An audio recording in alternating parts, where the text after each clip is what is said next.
शिवाजी महाराजांच्या शौर्याला आणि त्यांच्या चातुर्यालाच आव्हान देतो आणि म्हणतो की शिवाजी महाराजांनी पलायन करताना लाच दिली होती बायकोला औरंगजेबाच्या, त्याच्या सगळ्या सरदारांना, आणि शिवाजी महाराज पळून गेले होते.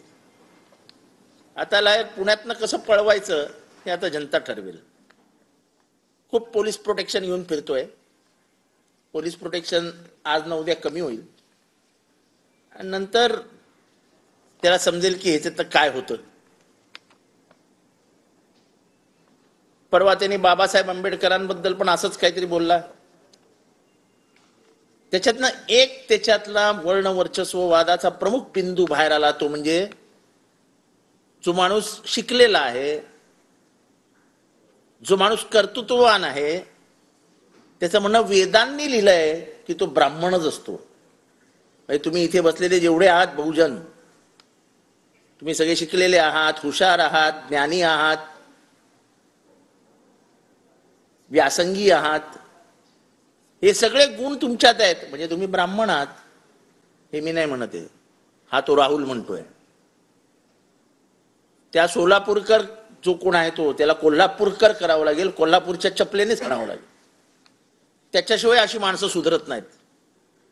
आणि त्याला वाटत असेल की त्याच्या छान सुंदर मराठीमध्ये दिलगिरी व्यक्त करतो, त्याच्या दिलगिरीची आम्हाला गरज नाही, त्यांनी महाराष्ट्राची माफी मागावी, देशाची माफी मागावी.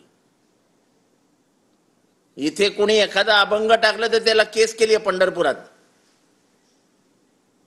पंढरपुरामध्ये एक केस झाली आहे, तुकाराम महाराजांचा अभंग त्यांनी रेफरन्स म्हणून टाकला आणि त्या शब्दामध्ये काही चुकीचे शब्द आहेत असं दाखवून पोलिसांनी त्या पोराला पंढरपूरच्या जेलमध्ये टाकून दिला. मग हा जर आंबेडकर साहेबांबद्दल, डॉक्टर बाबासाहेब भीमराव आंबेडकरांबद्दल असं बोलत असेल तर हा कोण मोठला एवढा शाणा हुशार तुर्राम खान आला. आणि हे सरकार आल्यावरच या सनातनी मनुवाद्यांची माथी कशी काय फिरतात. यांना एवढी ताकद कुठनं येते की पार शिवाजी महाराज आणि आंबेडकर साहेबांबद्दलच बोलायला मोकळे होऊन जातात. आणि जराही चेहऱ्यावरती त्याच्या लाज नाही, क्षमा नाही, क्षमाशीलता नाही की माझ्या हातनं चूक झाली असं नाही. तो हे सांगतो शिवाजी महाराजांचं सांगताना, मी वाचलंय, ह्याच्या कानाखाली जोपर्यंत जाळ निघत नाही ना तोपर्यंत जो डोकं ठिकाणावर येणार नाही. आणि आज ना उद्या हे होणार. आज ना उद्या पोलीस किती दिवस त्याला 100 पोलिसांच्या गाड्यात ठेवणार आहेत. आज ना उद्या त्याच्या कानाखाली जाळ निघणार. त्यांनी गप गुमान दिलगिरी व्यक्त करावी, माफी मागावी महाराष्ट्राची आणि प्रकरण शांत करावं. उगाच ते शाब्दिक चोरी करून आपण खूप हुशार आहोत असं दाखवून माफी न मागता इतर शब्द वापरावेत, एवढं काय आम्हाला हे पडलेली नाही. त्यांनी गप हे सगळं करावं.